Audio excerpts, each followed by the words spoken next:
Bismillahirrahmanirrahim. Assalamualaikum warahmatullahi wabarakatuh. Selamat pagi, siang, dan malam kepada Bapak, Ibu dosen sekalian dan teman-teman yang menonton video kali ini.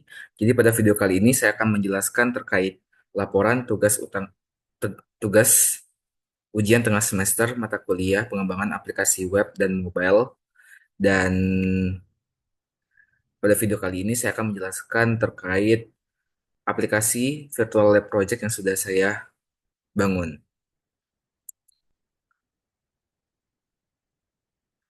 Jadi pada video kali ini saya akan menjelaskan bagaimana hubungan karya virtual lab yang sudah saya bangun dengan berbagai konsep seperti system thinking, design thinking, user-centered design, UI UX design, software modeling, dan bagaimana konsep-konsep tersebut diterapkan dalam sebuah proyek ini.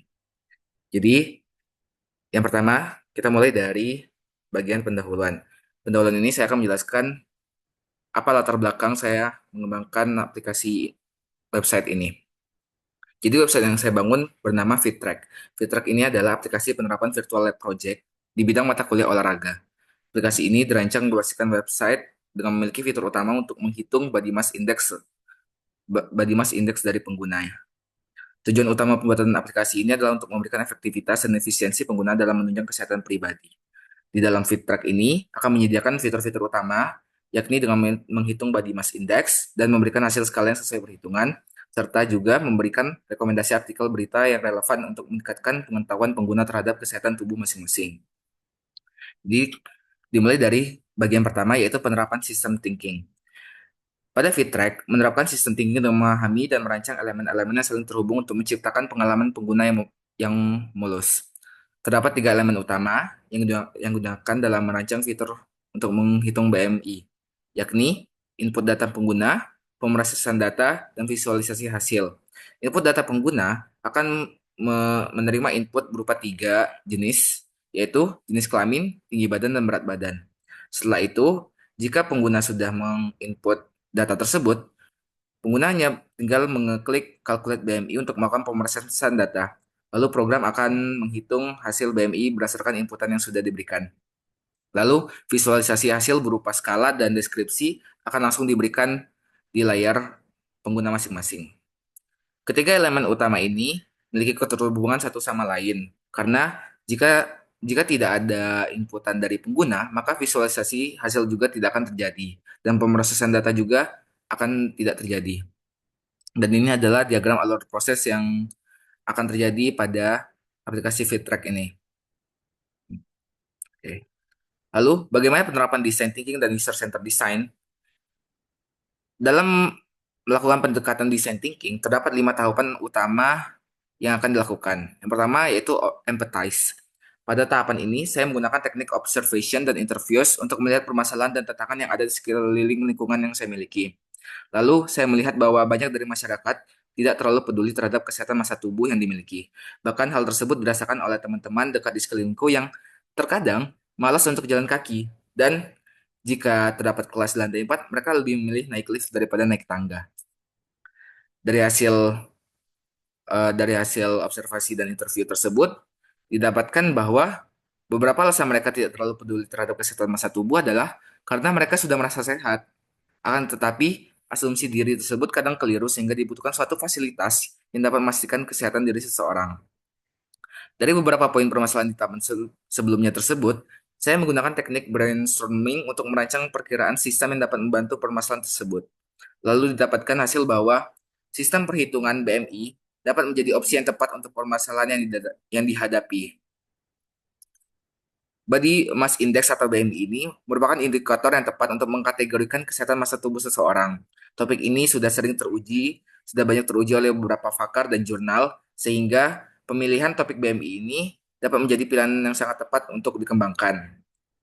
BMI ini juga dapat dihitung menggunakan beberapa masukan yang mudah didapatkan dari pengguna. Dari ide tersebut, saya mulai merancang prototipe yang akan dilakukan. Dalam perancangannya ini, saya menggunakan teknik wireframes untuk melihat tahapan-tahapan yang dimiliki program yang saya kembangkan, yang akan dijelaskan pada bab berikutnya. Dan testing setelah prototipe sudah jadi, saya melakukan testing untuk melihat apa hasil evaluasi yang dapat dilakukan untuk perkembangan aplikasi ini berikutnya. Dan dapatkan bahwa Saya melakukan beberapa hasil testing kepada teman saya. Ada dua teman saya, yaitu Ilham dan Abkar. Di sini mereka memberikan beberapa komentar. Dan secara garis besar, dari hasil survei tersebut didapatkan bahwa sebagian besar fitur yang dikembangkan sudah cukup baik. Namun terdapat juga beberapa masukan yang akan menjadi evaluasi untuk mengembangkan fitur aplikasi ini ke depannya. Pada bagian UI UX design, saya merancang UI design low fidelity menggunakan software Procreate. Di sini saya menggambarkan UI design low fidelity-nya secara manual. Akan tetapi, karena keterbatasan kemampuan dan waktu yang dimiliki, membuat rancangan awal pada UI design low fidelity ini tidak sepenuhnya terrealisasi pada UI design high fidelity pada aplikasi FitTrack.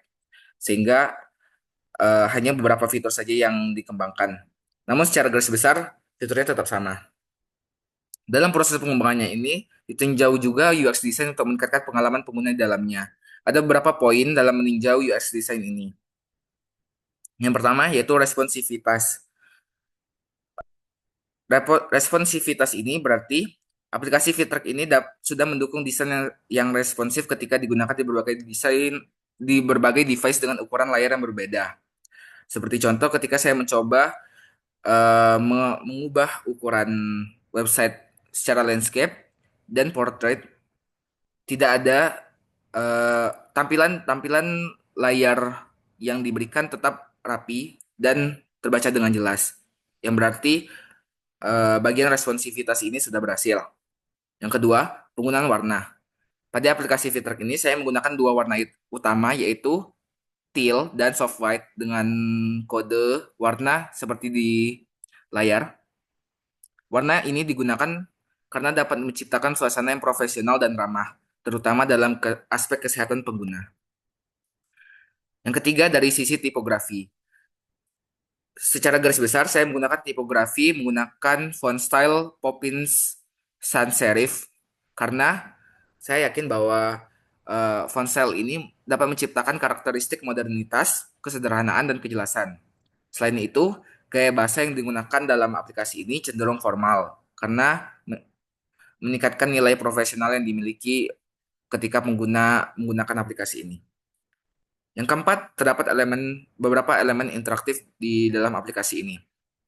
Yang pertama yaitu koordinat titik yang dapat digeser. Jadi, pada halaman utama terdapat koordinat titik yang dapat digeser sesuai kemauan pengguna. Namun, terdapat batasan uh, sesuai grafik yang ada di layar, sesuai koordinat yang ada di layar. Dan dapat koordinat ini uh, dapat sesuai dengan hasil hasil yang ada di bagian sebelah kanan tinggi badan dan berat badan tersebut. Lalu terdapat elemen interaktif juga ketika melakukan pemindahan jenis kelamin. Jadi, ketika pengguna ingin melakukan pemindahan jenis kelamin, pengguna hanya tinggal menekan tombol kiri dan kanan dan akan terdapat animasi juga. Lalu pada pemilihan berita, setelah setelah pengguna menghitung body mass index sesuai input data pengguna masing-masing, pengguna dapat melakukan akses artikel berita yang relevan terhadap kesehatan pengguna. Dan terdapat beberapa artikel yang sudah dicantumkan yang akan saya coba nantinya. Dan yang kelima itu icon informatif. Jadi pada aplikasi FitTrack ini juga menggunakan icon informatif berguna untuk membantu pengguna dalam mengaksesnya. Dan dalam mengembangkan UI UX design ini juga menggunakan mengacu terhadap beberapa usability heuristik yang terdapat 10 poin tersebut. Dan sini ada tampilan utama, kebiasaan pengguna mengedit profil, konfirmasi ulang perbaikan, dan pemberitahuan status perbaikan. Dan pada bagian model perangkat lunak menggunakan UML, di sini saya sudah menyajikan use case diagram beserta legendanya, beserta juga activity diagram yang dimiliki. Secara garis besar, activity diagram ini akan menjelaskan bagaimana secara garis besar pengguna mengakses fitur-fitur yang ada di FitTrack. Dari mulai membuat akun, data akun, melakukan login, autentikasi akun, hingga mengakses artikel di akhir. Untuk proses implementasi ini, saya membagi menjadi 4 tahapan, yaitu perancangan, pembuatan front-end, deploy, dan implementasi back-end. Perancangan ini menggunakan Procreate untuk membuat UI low fidelity. Yang kedua, membuat front-end menggunakan HTML5, CSS, JavaScript, dan GitHub untuk menyimpan kodenya. Dan deployment menggunakan software Vercel yang terintegrasi dengan GitHub, sehingga pengguna lain dapat mengaksesnya eh, di device-nya masing-masing. Dan untuk implementasi backend, saya memanfaatkan software Firebase dari Google yang terdapat beberapa fitur di dalamnya, dan saya memanfaatkan beberapa fitur seperti autentikasi dan real-time database untuk menyimpan data pengguna. Dan hasil akhir dan evaluasi ini eh, saya membagi menjadi dua bagian, yaitu front end dan back end yang dapat dilihat di layar. Secara garis besar pada bagian front end, fungsi dan fitur yang dikembangkan sudah sangat baik. Namun terdapat beberapa evaluasi seperti menampilkan grafik kategorian yang lebih detail terhadap hasil perhitungan BMI. Jadi tidak hanya angka dan deskripsi saja, tapi bisa secara animasi. Yang kedua yaitu animasi desain yang diberikan dapat lebih variatif. Yang ketiga, panduan penggunaan dapat menjadi pertimbangan bagi pengguna baru. Dan keempat, pembuatan logo dapat menjadi identitas aplikasi FitTrack. Selain dari sisi front end, saya juga sudah berhasil mengimplementasi back end yang dilakukan. Yang pertama yaitu fitur autentikasi pengguna, sehingga setiap pengguna yang meregister akan tercatat di Firebase yang saya kembangkan. Yang kedua, penyimpanan data pengguna. Jadi di sini saya bagi menjadi dua, yaitu penyimpanan aktivitas setiap pengguna dan penyimpanan data akun yang masuk. Jadi di aktivitas ini, setiap pengguna yang login, logout, membaca berita, atau menghitung BMI, itu akan tercatat. Dimulai dari emailnya, terus gender, height, weight, dan semua informasi-informasi yang berguna nantinya. Dan begitu juga penyimpanan data akun yang masuk. Dimulai dari email, nama, gender, height, password, dan profile picture mereka. Dari fitur-fitur backend yang berhasil diimplementasikan pada tugas kali ini, terdapat beberapa evaluasi yang dapat dilakukan seperti password tidak perlu menjadi salah satu data yang disimpan karena permasalahan keamanan yang mungkin terjadi. Yang kedua, terkadang akun pengguna yang masuk tidak dapat tercatat oleh sistem. Yang ketiga, tidak semua aktivitas pengguna selalu tercatat.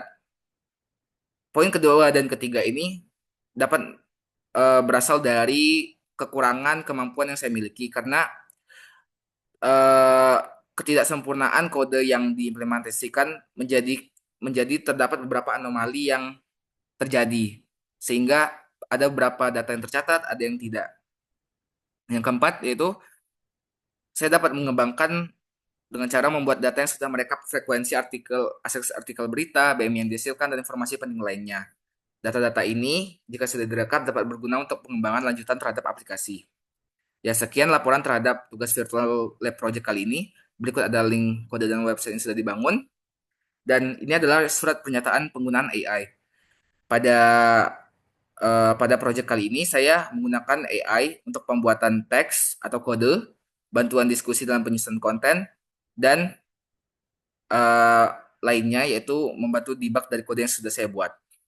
Dan di sini saya memanfaatkan ChatGPT dan Vino AI dalam membantu saya pembuatan project kali ini. Sekian video dari saya. Lebih dan kurangnya saya minta maaf. Wassalamualaikum warahmatullahi wabarakatuh.